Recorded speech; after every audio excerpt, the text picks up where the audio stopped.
नमस्कार, आप देख रहे हैं कैपिटल टीवी का खास शो महाराष्ट्र फाइल्स। आपके साथ मैं हूं परवीन शेख। आपको बताएंगे कैसे वक्फ पर वोटिंग से पहले पलट गए शरद पवार, क्यों उद्धव ठाकरे की पार्टी में मची है भगदड़, वक्फ को लेकर क्यों धमकी पर उतरे उद्धव ठाकरे, मौलानाओं ने क्यों की उद्धव की तारीफ और पीएम मोदी पर क्यों भड़क रहे हैं शिवसेना यूबीटी के चीफ, और संजय राउत के बयान पर क्यों मचा है बवाल। इसके अलावा जानेंगे कौन किसकी बढ़ा रहा है टेंशन, कौन किसे दे रहा है चुनौती। साथ ही आपको इन सभी खबरों से कराएंगे रूबरू। लेकिन तमाम बड़ी खबरों में आगे बढ़ने से पहले एक नजर डालते हैं महाराष्ट्र की टॉप हेडलाइंस पर। वक्फ बिल पर खेल कर गए शरद पवार, बिल पर वोटिंग के दौरान बना ली दूरी। वक्फ बिल का विरोध करने पर उद्धव ठाकरे की पार्टी में मचा भगदड़, बीजेपी ने बढ़ा दी शिवसेना यूबीटी की टेंशन। शिंदे गुट के नेता संजय निरुपम का बड़ा दावा, बोले वक्फ बिल के खिलाफ वोटिंग करने के लिए उद्धव ठाकरे ने सांसदों को किया था फोन।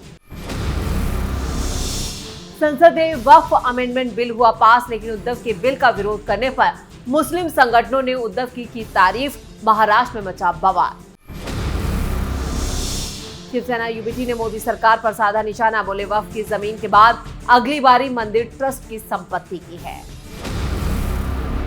खबरों में सबसे पहले बात करते हैं शरद पवार की। वक्फ बिल संसद के दोनों सदनों में पास हो गया। शरद गुट की एनसीपी की तरफ से इस बिल का सदन में खूब विरोध किया गया। वोटिंग में पार्टी चीफ शरद पवार ने हिस्सा नहीं लिया। इससे ये सवाल उठ रहे हैं कि क्या सच में शरद पवार की पार्टी इस बिल के विरोध में ही थी, या एक बार फिर शरद पवार ने बड़ा खेला कर दिया। दरअसल शरद पवार वक्फ बिल पर इंडिया अलायंस के साथ तो नजर आए, लेकिन उन्होंने खुद इस बिल को रोकने में ज्यादा दम नहीं लगाया। शरद पवार गुट के दूसरे सांसद भी इस मतदान के वक्त संसद में मौजूद नहीं थे। इस गैर मौजूदगी से साफ है कि उन्होंने वक्फ बिल का समर्थन किया है, यानी वक्फ पर शरद पवार पूरी तरह से पलट गए और मोदी के खेमे में नजर आए। उनकी राजनीतिक शैली में अक्सर देखा जाता है कि वो संवेदनशील या विवादास्पद मुद्दों पर न्यूट्रल रहकर दोनों पक्षों के साथ संतुलन बनाए रखने की कोशिश करते हैं। शरद पवार ना मुस्लिम समुदाय को नाराज करना चाहते हैं और ना ही वो हिंदुओं के साथ खड़ा नजर आना चाहते हैं, लेकिन आखिरी वक्त पर जिस तरह से शरद पवार ने पलटी मारी है उससे कई सवाल भी खड़े हो रहे हैं, क्योंकि वक्फ बिल पर शरद पवार पूरी तरह से पलट गए। पिछले कुछ बयानों में शरद पवार ने वक्फ संशोधन विधेयक का विरोध करने की बात कही थी। सितंबर 2024 में उन्होंने मुस्लिम समुदाय के समर्थन में बोलते हुए कहा था कि वो इस बिल को किसी भी कीमत पर पास नहीं होने देंगे। हालांकि संसदीय समिति में भी उनकी पार्टी का रुख पूरी तरह से साफ नहीं था।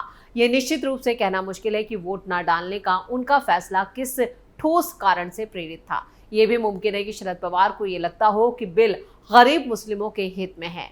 शरद पवार नहीं चाहते हैं कि उनके हाथ से मुस्लिम वोट बैंक छिटके, इसीलिए ये उनकी एक रणनीति भी हो सकती है। जिस तरह से संसद में उन्होंने वोटिंग के दौरान वो और उनके सांसद खुद मौजूद नहीं रहे, उससे साफ है कि वो मोदी के समर्थन में थे और बिल के समर्थन में भी थे। इसलिए उन्होंने वक्फ बिल पर हो रही संसद में वोटिंग से दूरी बना ली। खबरों में अब बात करते हैं उद्धव की पार्टी में मची भगदड़ की। वक्फ बिल पर पक्ष और विपक्ष के बीच आरोप प्रत्यारोप जारी है। इस बीच महाराष्ट्र के मंत्री और प्रदेश बीजेपी प्रमुख चंद्रशेखर बावनकुले ने उद्धव ठाकरे पर निशाना साधा है।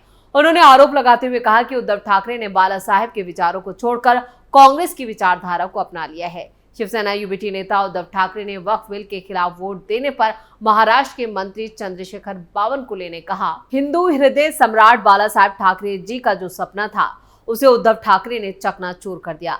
अगर बाला साहेब ठाकरे जी होते तो वक्फ संशोधन बिल के पक्ष में वोट करते, लेकिन उद्धव ठाकरे ने कांग्रेस पार्टी के विचारों को स्वीकार किया है।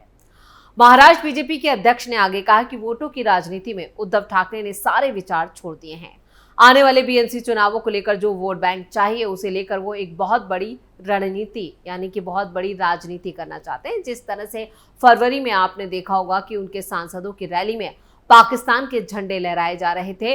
उद्धव ठाकरे वोट की राजनीति करते हैं, वोट के लिए वो किसी भी हद तक जाना चाहते हैं। उन्होंने आरोप लगाते हुए ये भी कहा, वक्फ संशोधन बिल के खिलाफ मतदान करना उनका बहुत बड़ा अपराध है। मैं आपको दावे के साथ कहता हूं कि उद्धव ठाकरे के साथ जो शिव सैनिक बचे हुए हैं, बूथ और तालुका के सारे लोगों के मैसेज आ रहे हैं कि हमको पार्टी छोड़ना है।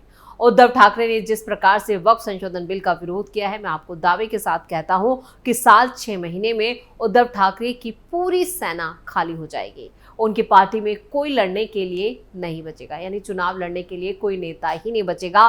खुद उद्धव ठाकरे और उनके बेटे आदित्य ठाकरे ही बचेंगे। जिस तरह की रणनीति और जिस तरह की राजनीति उद्धव ठाकरे कर रहे हैं, उससे महाराष्ट्र में सियासी बवाल खड़ा हो गया है, क्योंकि उनके सांसदों ने जिस तरह से वक्फ बिल के खिलाफ वोटिंग की है, उसको लेकर कई सवाल खड़े कर रहे हैं और उनकी हिंदुत्व की राजनीति जो है वो पूरी तरह से धराशायी हो गई है। उन पर यह आरोप लग रहा है कि वो जो घमंड में घूमते थे, वो घमंड भी अब पूरी तरह से उनका चकनाचूर हो गया है। खबरों में आगे बढ़ते हैं। बात संजय निरुपम के दावे की। संजय निरुपम ने शिवसेना यूबीटी के सांसदों के वक्फ बोर्ड संशोधन बिल का पुरजोर विरोध किया। उन्होंने दावा किया कि उद्धव ठाकरे ने अपने सांसदों को फोन करके इस बिल के खिलाफ वोट डालने का निर्देश दिया। मुस्लिम वोट और आर्थिक दबाव के चलते सांसदों को अपनी इच्छा के विरुद्ध जाकर मतदान करना पड़ा। यानी उद्धव के सांसद इस बिल के समर्थन में वोटिंग करना चाहते थे, लेकिन उद्धव ठाकरे ने फोन करके उन्हें हड़काया, उन्हें धमकी दी, उन पर दबाव बनाया कि आपको इस बिल के खिलाफ वोटिंग करनी हो, और ऐसा ही उद्धव ठाकरे के सांसदों ने किया। संजय निरुपम ने उद्धव ठाकरे पर निशाना साधते हुए कहा कि बाला साहब ठाकरे हमेशा हिंदुओं के लिए काम करते रहे, लेकिन उद्धव ठाकरे ने वक्फ पर मतदान कर मुस्लिम संगठनों को खुश करने की कोशिश की। उन्होंने कहा कि आज उर्दू अखबारों में मुस्लिम नेता उद्धव ठाकरे की तारीफ कर रहे हैं और उन्हें मुस्लिम हृदय सम्राट बताया जा रहा है। निरुपम ने आरोप लगाया कि याकूब मेमन की कब्र के सुशोभीकरण का दबाव भी उद्धव ठाकरे के नेतृत्व में स्वीकार किया गया। उन्होंने ये भी कहा कि बाला साहब की आत्मा उद्धव ठाकरे को कभी माफ नहीं करेगी। संजय निरुपम ने शिवसेना यूबीटी पर कांग्रेस के रंग में रंगने का आरोप लगाते हुए उन्होंने कहा, उद्धव ठाकरे ने शिवसेना को कांग्रेस में तब्दील कर दिया है। मुंबई में 2-3 विधायक केवल मुस्लिम वोटों के सहारे जीते हैं और उद्धव ठाकरे भी महाराष्ट्र में कांग्रेस का वोट बैंक बनाना चाहते हैं। उद्धव ठाकरे की ये रणनीति हिंदू वोटरों को नकारने की दिशा में एक बड़ा कदम है। और खबरों में अब आगे बढ़ते हैं। लोकसभा और राज्यसभा में वक्फ अमेंडमेंट बिल पास हो चुका है और इसके बाद अलग अलग मुस्लिम तंजीमों के रिएक्शन भी सामने आ रहे हैं। इस बिल के खिलाफ मुस्लिम संगठन अदालत का रुख करने की बात कर रहे हैं, वहीं सड़कों पर हंगामा कर रहे हैं। वहीं दूसरी तरफ कुछ मुस्लिम तंजीमों ने शिवसेना लीडर उद्धव ठाकरे की तारीफ की है। रजा अकेडमी के चीफ अलहाजी मोहम्मद सईद नूरी समेत कई उलेमाओं ने उन सांसदों का आभार यानी थैंक यू किया है जिन्होंने इस बिल का विरोध किया। सईद ने उद्धव ठाकरे का खासतौर पर शुक्रिया अदा किया। उन्होंने कहा कि उद्धव ठाकरे ने नतीजों की परवाह किए बिना सच्चाई का साथ देने का फैसला किया। ऑल इंडिया उलेमा बोर्ड के राष्ट्रीय महासचिव अलामा बुनई हसनी ने शिवसेना ठाकरे पार्टी का खासतौर पर शुक्रिया अदा किया। उन्होंने कहा कि हम उद्धव ठाकरे के शुक्रगुजार हैं जिन्होंने ऐसे वक्त पर मुसलमानों का समर्थन किया और उनके साथ खड़े रहे।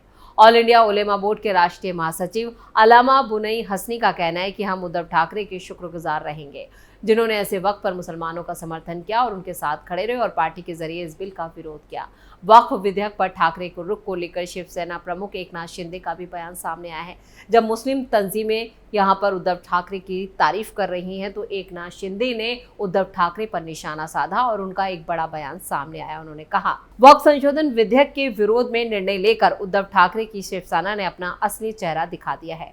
उन्होंने हिंदुत्व और बाला साहब ठाकरे की विचारधारा को पूरी तरह त्याग दिया है। ये बहुत दुर्भाग्यपूर्ण है। उन्होंने कल सबसे बड़ा अपराध किया है। उद्धव ठाकरे भी वही बात कह रहे हैं जो असदुद्दीन ओवैसी कह रहे हैं। इधर शिवसेना प्रमुख एकनाथ शिंदे ने विधानसभा चुनाव को लेकर भी उद्धव ठाकरे पर तंज कसते हुए कहा कि लोकसभा में फेक नैरेटिव बनाया गया था, इसके बाद विधानसभा में अपनी ही सरकार आएगी। ये सोचकर उन्होंने 5 स्टार होटल तक बुक करा लिए गए थे।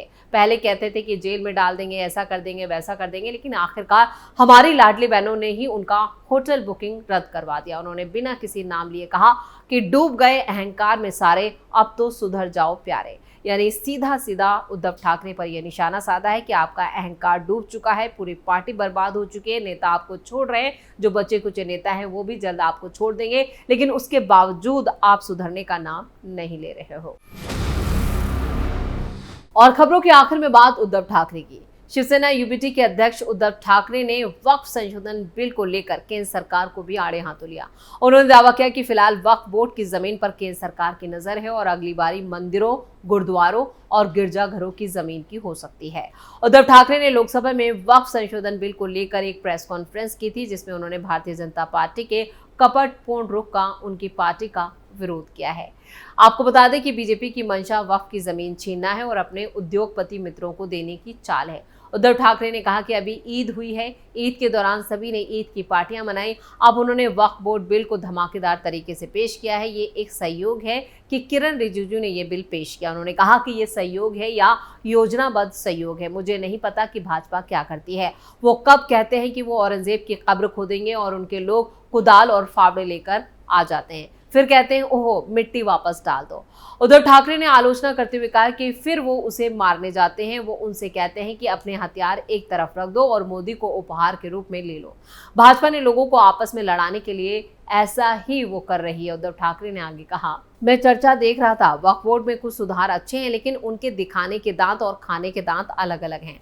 गरीब मुसलमानों के प्रति उनकी नीति क्या है? हमने अनुच्छेद 370 का समर्थन किया था। कश्मीर के कई शरणार्थी इधर उधर भटक रहे थे, शिवसेना प्रमुख ने उन्हें आश्रय दिया। अनुच्छेद 370 हटाया गया। कितने कश्मीरी पंडितों का पुनर्वास किया गया? कितनों की जमीन उन्हें दी गई? उन्हें जवाब देना चाहिए कि कश्मीरी पंडित अपने घर क्यों नहीं जा सकते। उन्होंने कहा कि उनकी नजर जमीनों पर है। देश के इतिहास में मुसलमानों के लिए सबसे ज्यादा हमदर्दी वाला भाषण बीजेपी ने दिया। ये ऐसे भाषण थे जो जिन्ना को भी शर्मिंदा करते हैं। वो मुसलमानों के पक्ष में है या नहीं? फिर हिंदुत्व का क्या हुआ? क्या उन्होंने हिंदुत्व को छोड़ दिया है? बाला साहब ठाकरे ने मुसलमानों को इज्जतमा करने की इजाजत दी थी। उन्होंने व्यापारियों के लिए व्यापारियों की जेब में वही जगह रख दी। किरण रिजिजू से लेकर उन तक सभी ने उन्हें नीचे देख रहे हैं। क्या हो रहा है? क्या ये बिल मुसलमानों के हित में? अगर ऐसा है तो क्या आपने हिंदुत्व को छोड़ दिया या हमने छोड़ दिया? यानी एक के बाद एक कई ऐसे बयान उद्धव ठाकरे ने प्रेस कॉन्फ्रेंस में उठाए और सीधा बीजेपी पर निशाना साधा। तो महाराष्ट्र फाइल्स में खबरों का सिलसिला यहीं खत्म करते हैं। बाकी खबरों के लिए आप जुड़े रहिए कैपिटल टीवी के साथ। वीडियो को लाइक करें, शेयर करें और कैपिटल टीवी को सब्सक्राइब जरूर करें। नमस्कार।